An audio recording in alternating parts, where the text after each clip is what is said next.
Inilah Imam, mahasiswa semester 5 Universitas Sriwijaya. Bukan tipe yang suka mabuk malam atau nongkrong di kafe mewah, justru tempat favoritnya sederhana, di depan Alfamart. Tapi jangan salah, disinilah ritual malamnya dimulai. Setiap malam, Imam datang dengan satu misi, mencari energi instan lewat tegukan manis. Coca-Cola, Fanta, Sprite, teh kemasan, kopi susu botolan, semua udah jadi langganan. Katanya sih untuk ngilangin ngantuk biar semangat ngegas. Tapi nyatanya yang semangat bukan otaknya, melainkan kadar gulanya. Dalam satu malam, kadar gula yang ia minum bisa setara dengan 3 kali batas konsumsi normal harian. Ironisnya, Imam tahu kalau gula berlebih bisa memicu penyakit serius. Tetapi seperti kebanyakan dari kita, ia memilih untuk pura-pura tidak tahu. Katanya, hidup sudah berat, jangan dipikir pahit. Ia menertawakan peringatan di label botol. Ia percaya tubuhnya kuat, ia percaya selama masih muda semua akan baik-baik saja. Tapi tubuh tidak mengenal kata nanti. Setiap tegukan manis yang masuk berarti kerja keras tambahan untuk 2 organ penting, ginjal dan pankreas, yang tanpa henti berjuang menyeimbangkan racikan gula di dalam darahnya. Sambil bercanda dengan Hakim, Imam meneguk lagi minumannya.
Saat tawa belum sempat reda, wajah Imam tiba-tiba menegang. Rasa nyeri menusuk menjalar dari pinggang ke perut bawah. Tangannya refleks memegangi pinggang. Hakim panik, tapi Imam buru-buru tersenyum paksa. Santai aja, cuma kram, kata dia.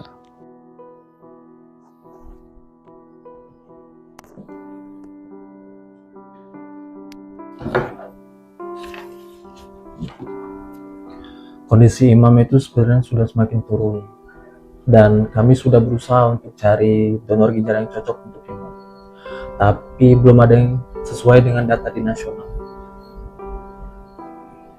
Dok, emang gak ada cara lain? Kami udah nunggu berbulan-bulan loh. Sebenarnya ada cara yang cepat, tapi kita harus hati-hati karena sekarang banyak orang yang menawarkan donor gelap tanpa izin resmi, dan itu jelas melanggar hukum dan berbahaya.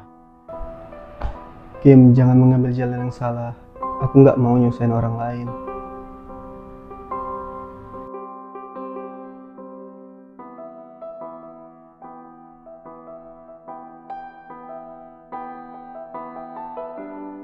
Transplantasi organ adalah secercah harapan hidup, tetapi kita tidak bisa main-main dengan prosesnya. Hukum di Indonesia telah mengatur donor harus tulus, murni, tanpa paksaan, dan yang paling terpenting adalah sama sekali tidak boleh melibatkan uang. Segala bentuk jual beli organ manusia dilarang keras. Mengapa? Karena melanggar etika kemanusiaan yang paling dasar. Memilih jalur gelap itu bukan hanya mempertaruhkan nyawa, tetapi juga berarti Anda memasuki ranah kriminal yang mengancam semua pihak yang terlibat.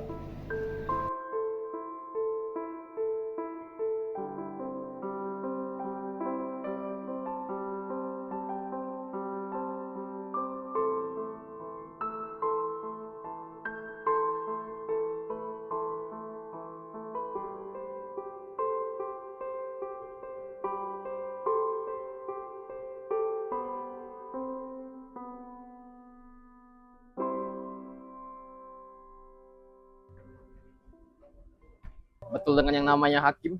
Siapa kamu? Aku punya jalan keluar jika kamu ingin mendonor.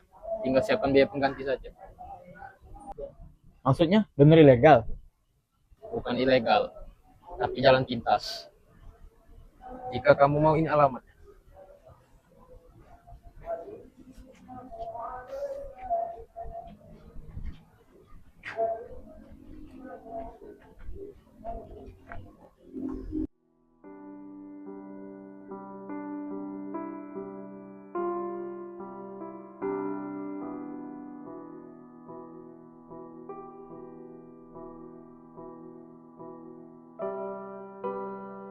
Keputusasaan seringkali jadi umpan empuk bagi para mafia.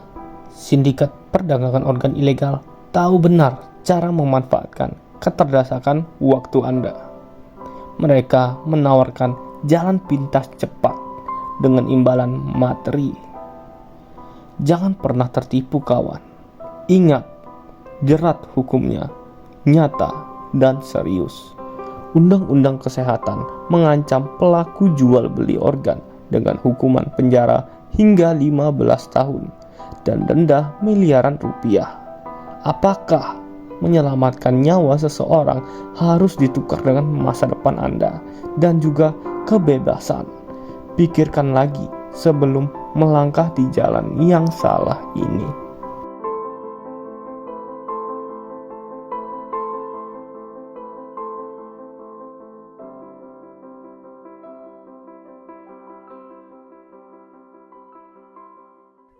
Oh kamu yang dibilang anak buahku. Kamu bawa uangnya nggak? Aku mau mastiin dulu kalau ini aman. Dari mana donornya? Kamu jangan banyak tanya deh.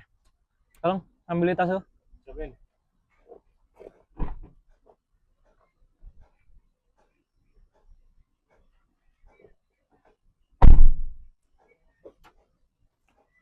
Ini berkas dari para pendonor. Coba kamu lihat dulu.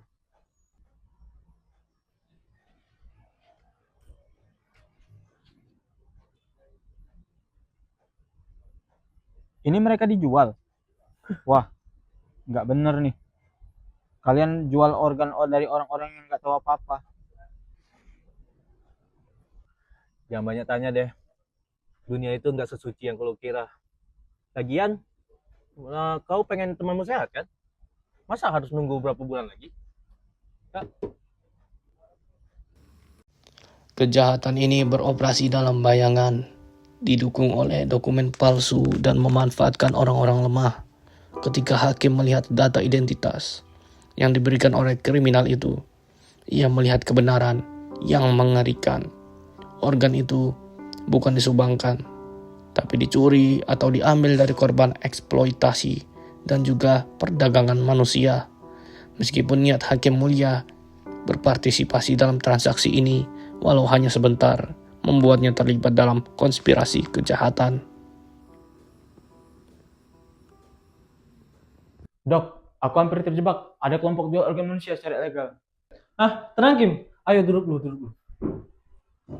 Kamu udah ambil langkah yang tepat untuk lapor ke kami. Kasus ini kita harus laporkan ke pihak berwajib, karena mereka bisa terkena pasal perdagangan organ manusia. Perdagangan organ adalah masalah serius di dunia kesehatan. Para sindikat selalu mencari celah. Di sisi lain, pilihan hakim untuk melapor adalah tindakan menyelamatkan nyawa imam dari bahaya medis dan juga menyelamatkan dirinya sendiri dari jerat hukum. Etika dan hukum mewajibkan kita untuk kembali ke jalur resmi. Kita harus percaya pada sistem rumah sakit yang menjamin keadilan, transparansi, dan yang paling penting, persetujuan murni dari donor yang tidak menerima bayaran.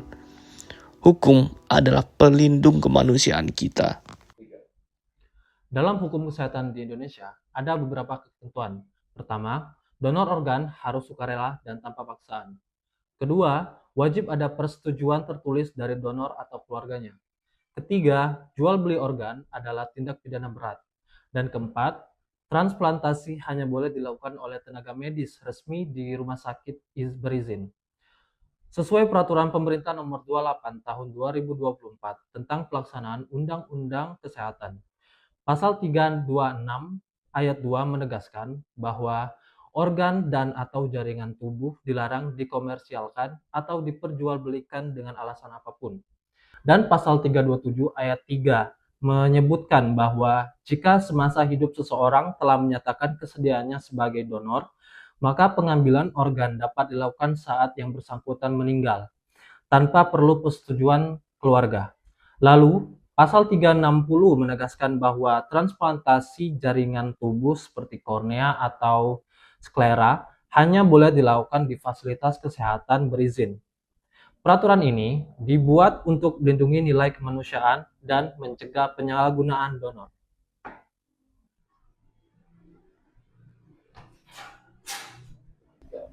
Aku sudah dengar semuanya dari dokter.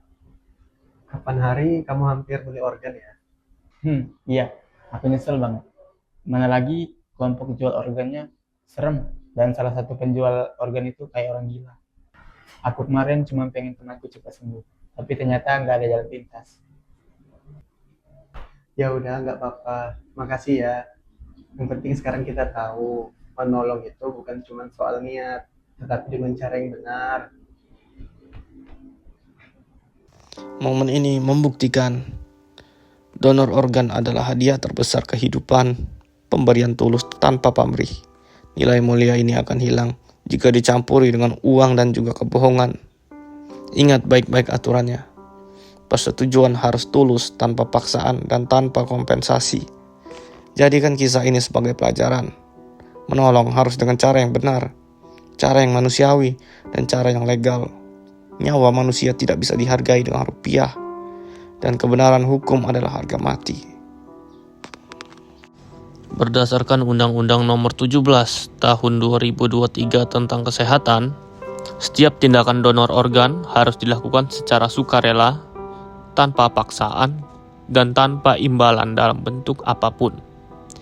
Hukum menegaskan bahwa organ tubuh manusia tidak boleh diperjualbelikan, karena tubuh manusia bukan barang dagangan, melainkan bagian dari martabat kemanusiaan yang harus dijaga. Dalam pasal 192 ayat 1 huruf C, disebutkan bahwa siapapun yang memperjualbelikan organ tubuh manusia dapat dipidana dengan penjara paling lama 15 tahun dan denda hingga 5 miliar rupiah. Jika perbuatan tersebut dilakukan secara terorganisir, pelaku juga dapat dijerat dengan Undang-Undang Tindak Pidana Perdagangan Manusia. Pada akhirnya, donor organ berada di titik temu antara kemanusiaan dan hukum. Dan juga aturan bukan hanya membatasi, tetapi memastikan niat tulus tidak berubah menjadi praktik yang merendahkan martabat manusia. Di sisi lain, hukum menjaga agar donor tetap sukarela, tanpa imbalan, dan menghormati hak setiap individu. Dengan prinsip itu, donor organ tetap menjadi tindakan empati, bukan komoditas. Sekian, terima kasih sudah menonton video kami. One is the loneliest number that you'll ever do. Two can be as bad as one. It's the loneliest number since the number one. One is the loneliest number that you'll ever do.